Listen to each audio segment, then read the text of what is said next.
kabus sa espiritu, kay ilaha ang gingharian sa langit.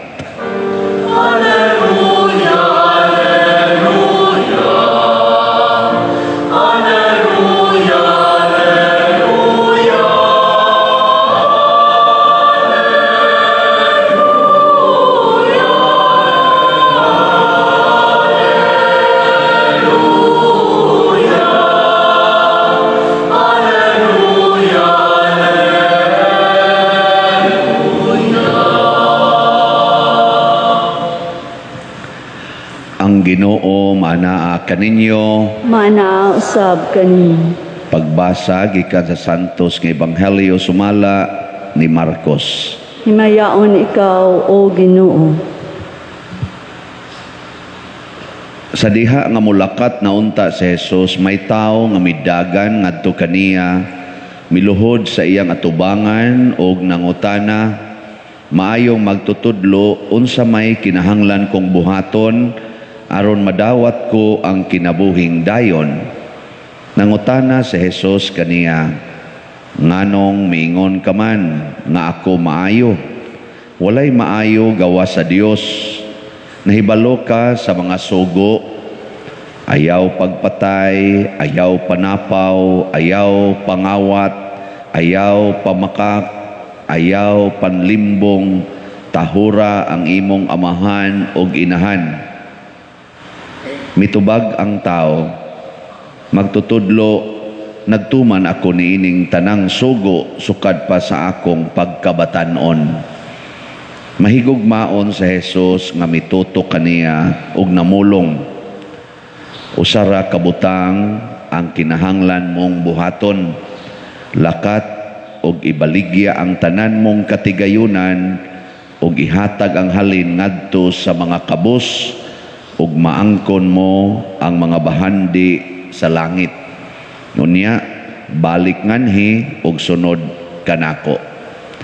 Sa pagkadungog sa tao niini, naguol siya ug masulubong mibiya kang Hesus tungod kay dato man siya kaayo. Milingi-lingi si Jesus sa iyang mga tinun-an ug miingon kanila, pagkalisod gayod sa mga dato ang pagsulod sa gingharian sa Dios. Nakugang ang mga tinun-an sa pagkabati nila niini, apan mipadayon si Jesus pagsulti, mga anak, pagkalisod gayod ang pagsulod sa gingharian sa Dios.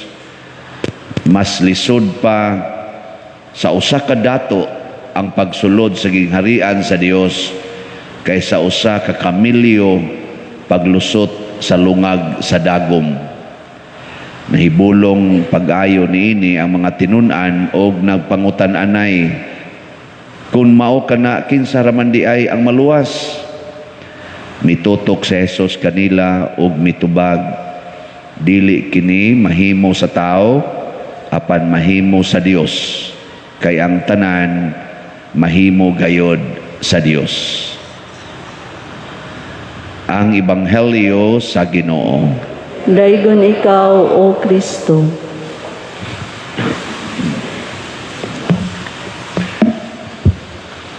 Ang langit nahimong lisod tungod kay dili ta suod sa tag-iya sa langit. Kamo suod mo sa tag-iya sa langit? Kusgay niyong tingog suod, dili suod. Close friend mo or best enemy? Kung ikaw gani, suod ka sa usa ka tawo, ang inyong kinabuhi magkaparihas. Maubitan ng mga standby, bisan ikaw arang-arang ka pagkabutang, niyang imong anak masuod sa standby, mag-standby sana, maglagot guga. Kung ang imong anak, bisan pag-professional, niya masuod og mga way grado, nga mga manuyupay, musuyop sana. Kabantay mo? Imong anak, bagong graduate, babae, niya masuod og kaning tao nga standby pero matso sad, may isang mo diskarte, matukhangan gina, magkaparehas gina sila. Nga naman, Kung suod ka sa katao, magsikit yun mo. Ugon sa iyang kinabuhi, mao sa imong kinabuhi. Niya kay si Kristo, pag-anhis kalibutan, usaman kakabos. Wa may grado. Ganahan mo makigsuod niya. Uy, tubag. Unya kay si Kristo, ang iyang mga prinsipyo, pulos mangyod. Kontra sa pagpadato. Ang Ebanghelyo karon, ang iyanong sugo atong buutang lalaki nga porti hinoong datua tungod sa iyang pagbinuotan, tungod sa pagtuman niya sa sugo, ipabaligya naman noon ang tanan niya, ihatag pagyud ang halin ngadtos mga kabos. Ganahan mo makigsuod og taong ingon ana. Doko-doko ra ba? Ing kapader kining atong simbahan gididikit ra ba ni gahapon, mahitabo ka nga daghan kaayong malampuson, dako ra ba kay ni gasto, hapit nimo mga 30 million gasto na to ani hangtod nirong nahuman. Maingon ani ka ni guwapay kwartahan nga mga tao nga ming hatag ani, o guwapay kwarta maingon ani ka ni. Ha? Nya ngano man nga di man gustos Kristo nga madato ta, nagakinahanglan man tag kwarta. Mo na siya. Tubagan na ninyo, ang makatubag, malangit. Sa unang pagbasa, niingon diri ang panultihon ni Solomon, kaalam ni Solomon. Siya, mas gihigugma nako ang kaalam, labaw sa kwarta, labaw sa bulawan, labaw sa maing panglawas, labaw sa kagwapo o kagwapa, labaw pas akong kaugalingon. Kinsa man ning gipasabot aning kaalam? Ang Dios. Matod pa ni Solomon kanang mga bulawan, mga plata, mga diamond, mga alahas ug uman pa nga bahandi mura ra naglapok ikumparar sa kaalam. Sa ato pa kung maghigugma ta ani, nahigugma tas lapok kanang mga kwarta, kanang mga balay, mga yuta, mga alahas, mga dungog aning kalibutan na lapok ra na siya. Una ha? Una. Sa ikaduha, pagbasa, ningon ang pulong sa Dios, hait, muduot ngadtos kasing-kasing, ug muusisa sa tanan nga naa nato. Muna inig hukom sa Ginoo, di gyud masipyat ang Ginoo nga naman ni usisa ngadtos kasing-kasing. Kaalam, sunod, pulong. Ana. Sa may koneksyon ani sa Ebanghelyo, ang pulong sa Ginoo gaingon, bulahan kamong mga kabos. Lisod kay dato pagsud sa langit, sayon pagsud sa kabos. Muna na, pulong na na. Nya ang nagsulti ani mao ang pulong nga nagpakatao. Nya unsay gipuy-an aning tawhana? Naluyo na to ay atong gibutang agpuwa nga kolor. Nindot kay dekorasyon na. Mo text nato ang ato bang mga kuan ba? Ato mga parishioners nga nagkuan sa online sastang nindot gyud pader. Nindot kay tanawon si Jesus. Si Jesus ko nindot kay tanawon. May kay pagka-background pader, ma-highlight gid siya maayo. Si Jesus. Nganong ato man ang gi-highlight? Nganong ang tanan natong mata kinahanglan ana man motutok kay special ang iyang color? Ngano man?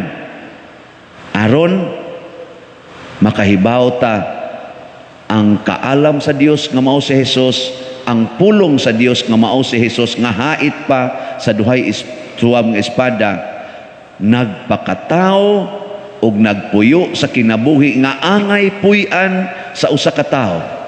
Muna ang iya sa mga apostoles, nagpuyo sad aning maong kinabuhia. Si St. Francis, si San Vicente Ferrer, tanan nga mga santos nga atong ilado kaayo, nagpuyo aning kinabuhia.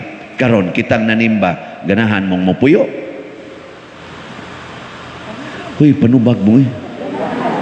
Sige, lingian na imong tupad. Lingian, kana imong tupad ba? Bisag karon na lang, basig ugma di nakakalingi, mo stipnik na imong liog. Ang di mo lingi, sakitas liog. Sige, lingi. Nakay tupad. At least nakalingi na kasi imong tupad. Niya, pangutan siya, ing na, pwede ihatag imong tanang kwarta nga rin ako. Na pwede nimo ihatag tanan nimong kwarta nga rin ako. Nga naman, kabos man ko, kabos. Okay. Natanawa, wa na mo mulingi. Niya moingon sa siya, unya ang imo ihatag sad nga rin ako. Nganong ihatag man ako nimo aron ka maimpierno. Ihatag sa nga rin ako. Ang pasabot day aning usa ka kabos mao ang una ha, mao ni unang pagsabot. Una, di ta mahigugma sa kwarta labaw sa atong isig katao. Ayaw gamita ang imong isig katao aron ka makakwarta. Ayaw gamita ang imong kaugalingon nga hapit na lang ka dili mo pahuway aron lang makakwarta. Ana. Ikaduha, higugmaa ang mga way kwarta, ang mga nanginahanglan. Muna atong gipasidunggan ang mga indigenous peoples ug ang mga tao nga naa sa extreme poverty.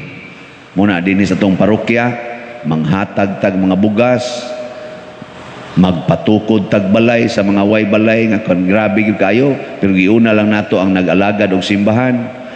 Bayra nato ang ilang mga hospitalization, ang ilang uban pa diha nga mga panginahanglan, hasta pang ilang kurente nga putlonon ato pang bayran basta lang nag-alagad sa simbahan. Ang ilang mga utang atong bayran basta lang nag-alagad sa simbahan. Nga ana. Nga naman, ato lang ipakita na wa ta mahigugma sa kwarta, nahigugma ta sa ato isig katao. Karon ang atong dali kayong dagmalan, ang mga indigenous peoples, giguba nato ang ilang pinuyanan, ang ilang lugar kay atong himuong subdivisions, himuon natong business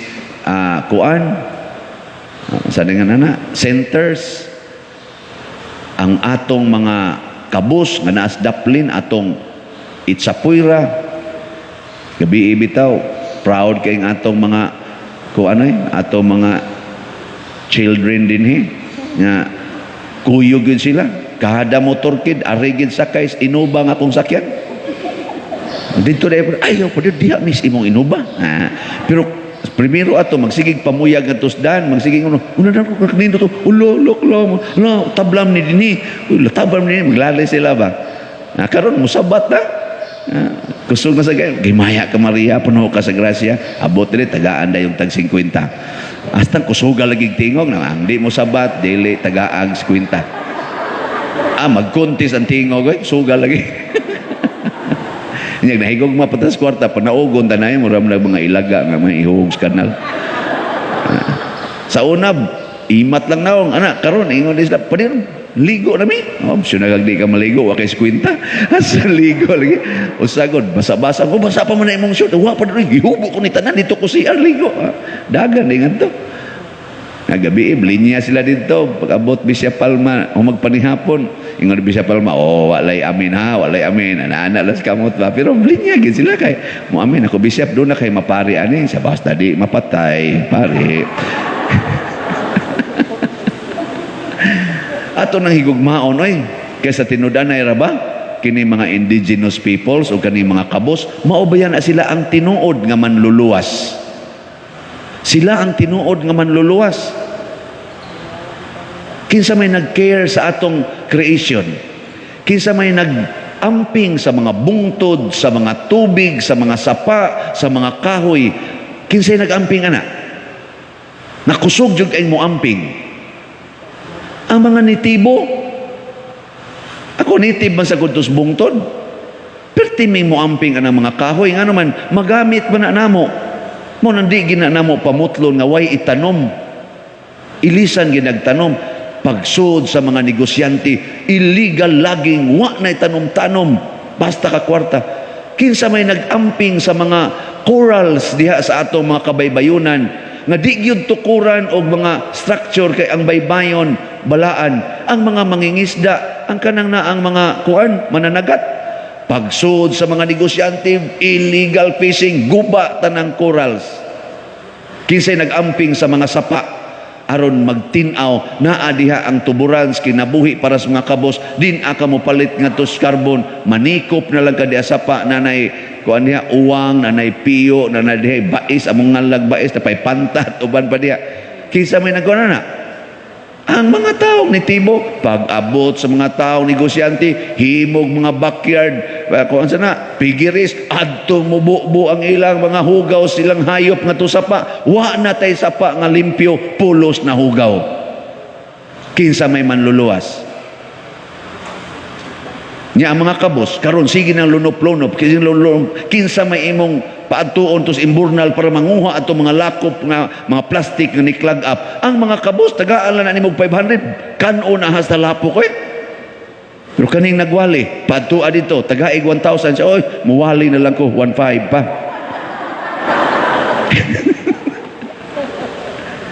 Ug sa tinud-anay ang nagtabang nato aron matuman atong tanang mga proyekto labi na gyud kapilinha nga naka-raise tag 30 million sobra pa sa 29 million 500 nga gikinahanglan less than 2 months gikan sa August 8 hangtod sa October 2 nakuha nato ang 31 million kasagaras nagdonate mga taong kabus o mga taong mubati og kabus kailag yung ko atong ni-donate og 3 million grabe gito mohigog magkabus og sila sad kabus sinan ka atong ilang hatag nato nga 3 million maghuwat o sa silang makakolekta sa ilang business padir angan-angan lang ha kay wap ami kakolekta sa ato pa ang iyang gidawat iya rasang gipasa di man to excess di man sila mga billionaires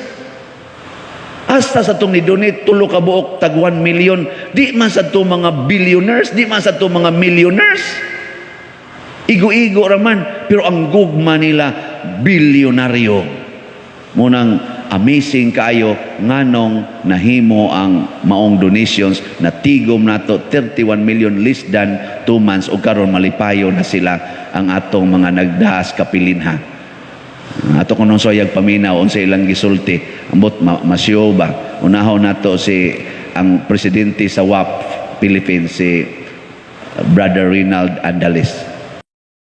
Ave Maria sa ngalan sa grupo sa World Apostolate of Fatima ug sa Tris Pastorales de Fatima Foundation ISIT Executive Directors Foundation ug Board of Trustee sa World Apostolate of Fatima International dito sa Fatima, Portugal.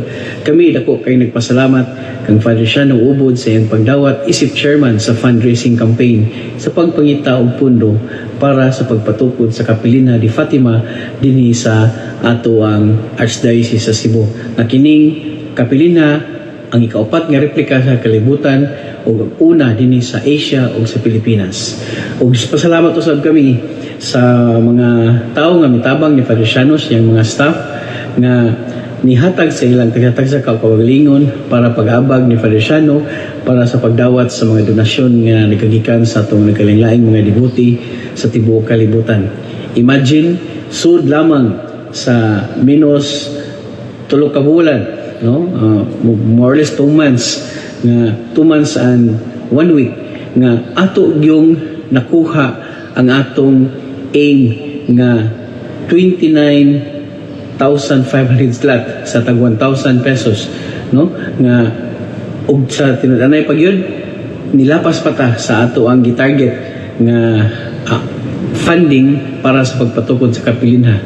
So dako kaming pasalamat sa tanang mga devotees, mga benefactors, sponsors nga nagagikan sa nakalinglaing lugar sa Pilipinas o sa tibuok kalibutan nga nihatag sa ilahang talent, treasure, total self ug ang oras para ilang ikagasa dinhi sa kapilinha. Ug tinud-anay gyud ta nga we are gifted to give, no? So dahang kaming angay ipasalamat kaninyong tanan nga sa kami sa grupo sa World Apostolate of Fatima. You are assured with our prayers nga sa kada adlaw kami nagaampo kaninyo sa kanunay. So kini si Brother Rinald Andales, daghan kaayong salamat. Mayong adlaw kanatong tanan. Mato si Brother Rinald niya atong paminaon si Monsignor Ruben Labajo ang kanigyong ilang itawag na to og Vice President sa Tres Pastorinhos Foundation. Sa pagsugod yun o tukod sa kabilinha diya sa takop sa Mimihil Cebu, maugi akong awhag sa mga manimbahay matag krisis sa bulan, kinamantay misa dito, nga mag-ampo yun sa Ginoo, maghalad og santos nga rosaryo, nga punta daghan ang tuktukon nga kasing-kasing, nga pinaagi sa pahal nga birhen, daghan ang tandugon nga mga kasing-kasing nga mutabang, o karong higayuna nahitabo gayon mao nga pinaagi kaninyo sa inyong pagkamanggihatagon, nakabot gyud namo ang targeted amount namo para sa pagtukod sa kapilinha. So salamat kayo sa inyong panabang, salamat sa ni Father Siano Ubod nga mao say nagpadangat sa maong panginahanglan diha kaninyo. So ang inyong ngalan madala ka na among ipadala ngadto sa Sanctuary of Fatima adto ginasatilan sa mahal nga birhen dito sa Fatima, ug maapil ang inyong mga intensyones sa mga intensyon sa mga misa dito sa Fatima, Portugal.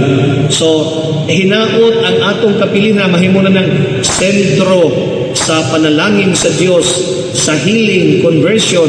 Ang atong pangaliya nga unta mapalambo pa ang gingharian sa Dios dinhi sa yuta, pinaagi sa mausab nga kapilinha. So kaninyong tanan nga nagmanggihatagon, salamat kaayo, Ave Maria. Si Monsignor Rubento, niya atong paminaon finally si Archbishop Jose Espalma, ang President yod nining atong pagtukod sa kapilinha, ang foundation, siya Presidente. My dear brothers and sisters, as Archbishop of Cebu, in company with Mr. Ruben Labajo, our Vicar General, Father Siano Ubod, our priest in charge of solicitation, and the board of trustees of our Kapilinha, I'd like to take this occasion to thank all of you, our generous sponsors and benefactors, for your contribution to the construction of the Kapilinha Chapel, the chapel dedicated in honor of Our Lady of Fatima in San Remigio. We were amazed, and certainly we are most joyful for such an expression of generosity. And I'm sure Mama Mary, Our Lady of Fatima, is most happy. In this month of October, when we dedicate the month to the Holy Rosary, I know that the expression of our love for her in the donations and also in our prayers certainly will be a sure sign that indeed we are all Pueblo Amante de Maria, all people in love of Mary. And we do believe we do this because she loves us in the first place.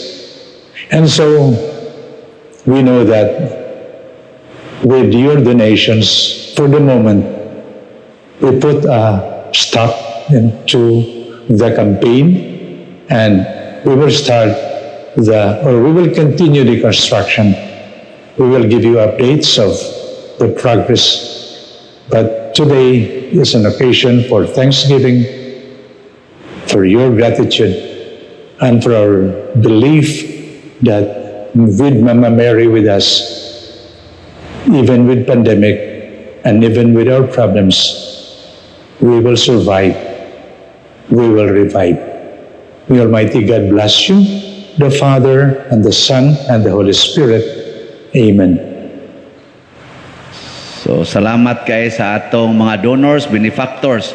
Ako lang ning gipakita ninyo tungod kay usanis produkto sa mga tao nga dunay kakabos sa kasing-kasing. Kana bang nahigugma sa isig ka tao kaysa ilang bahandi.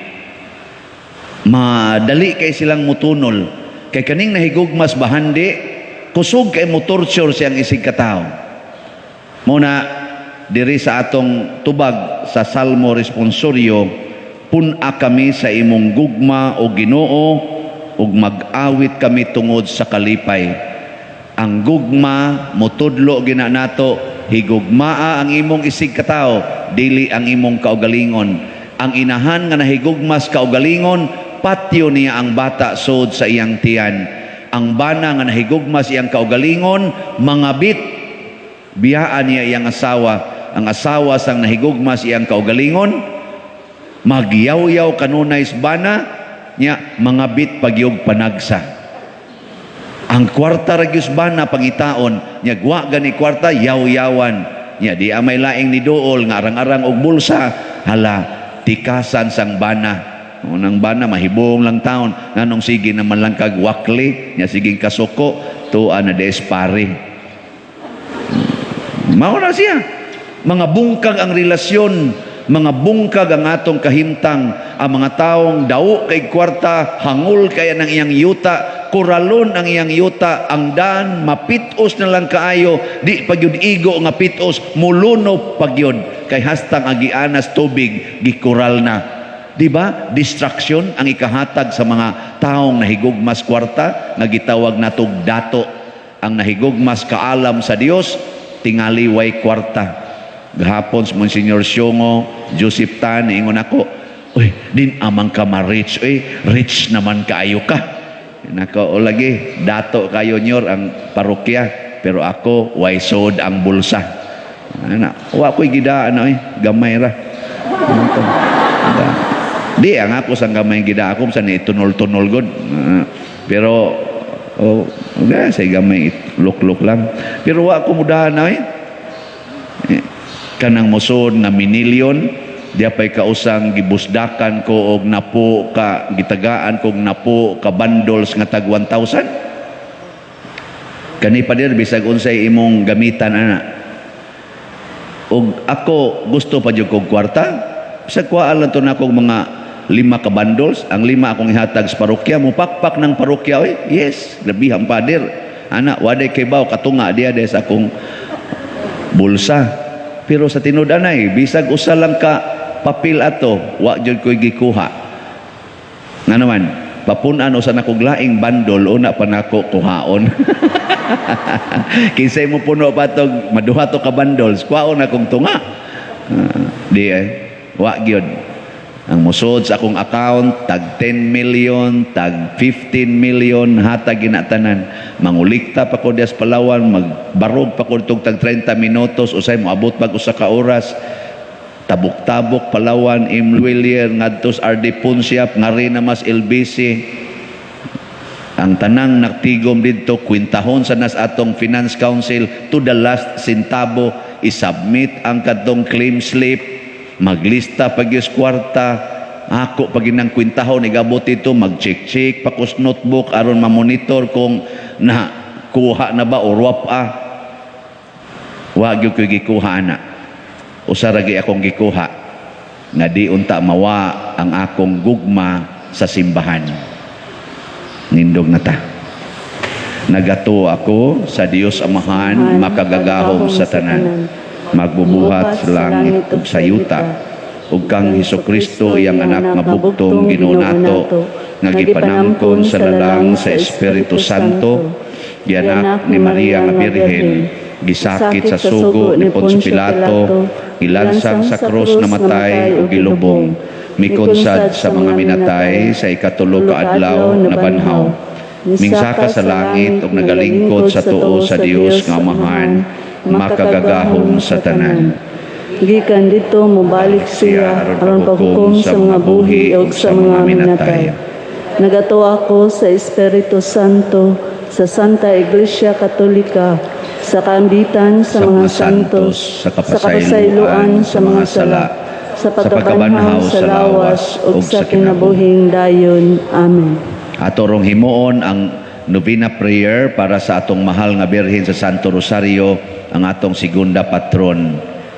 Mga igsuon, ang atong maaghop uyamot nga inahan, ang Birhen Maria sa Santo Rosario, sa kanunay na nalipod, nag-agap, nagtudlo ug nagbubo kanatong iyang mga anak sa dili maisip nga mga grasya, sa dihang ang kalibutan na puno sa mga mangilad nga mga sala sa katawhan, mipabhibalo ug midasig siya kang Santo Domingo nga bulahan sa labing maayong tambal sa kalaglagan nga mao ang pag-ampo sa Santos Uyamot nga Rosario, ug tungod niini na bag-o ug nakalingkawa sa kadautan ang tibuok kalibutan, uban sa mapaubsanong ug masaligon nga mga kasing-kasing, ato karong himuon kining santos nga nobina. Pag-ampo sa ikaupat nga adlaw, palihog mangluhod.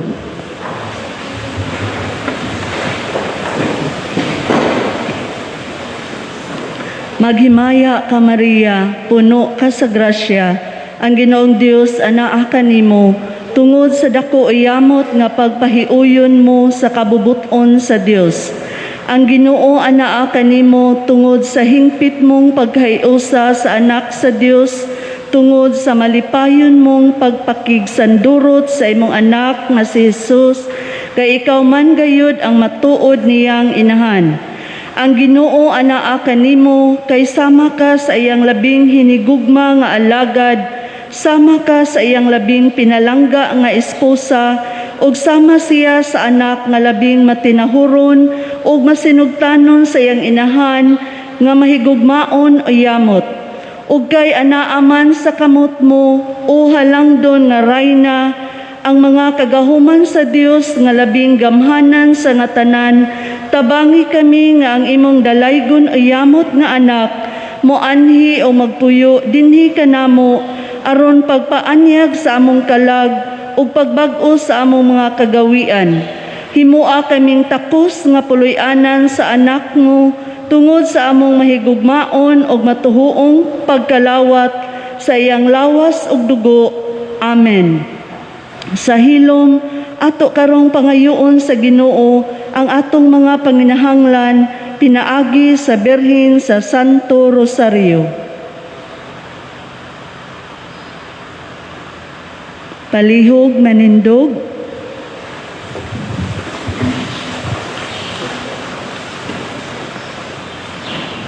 Sa matag pag-ampo ang inyong itubag, manggihatagong amahan, pamatia kami.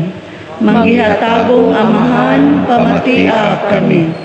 Nga ang simbahan dinhi sa kalibutan mutubo, mulambo, ug magkabig og daghang katawhan alang sa bangkete sa gingharian, magampo kita sa Ginoo. Manggihatagong amahan, pamatia kami. Nga ang mga adunahan og kabus managsamang mutubag sa tawag sa Dios, magampo kita sa Ginoo. Manggihatagong amahan, pamatia kami. Nga ang mga masakiton nga nataptan nining COVID-19 virus makabaton na og hingpit nga kaayuhan, magampo kita sa Ginoo. Manggihatagong amahan, pamatia kami. Nga ang mga nag-alagad sa mga masakiton o ubang hutong sa katilingban, makabaton kanunay o grasya sa paglahutay o nga mapanalipdan sila, magampo kita sa Ginoo. Manggihatagong amahan, pamatia kami. Nga sa atong pagsaulog sa 500 years of Christianity, magmalampuson unta ang tanan nga kalihukan, ilabi na sa mga parokya, ug atong mapalawman ang atong pagtuo ug paglaom isip mga binunyagan, magampo kita sa Ginoo. Manggihatagong amahan, pamatia kami.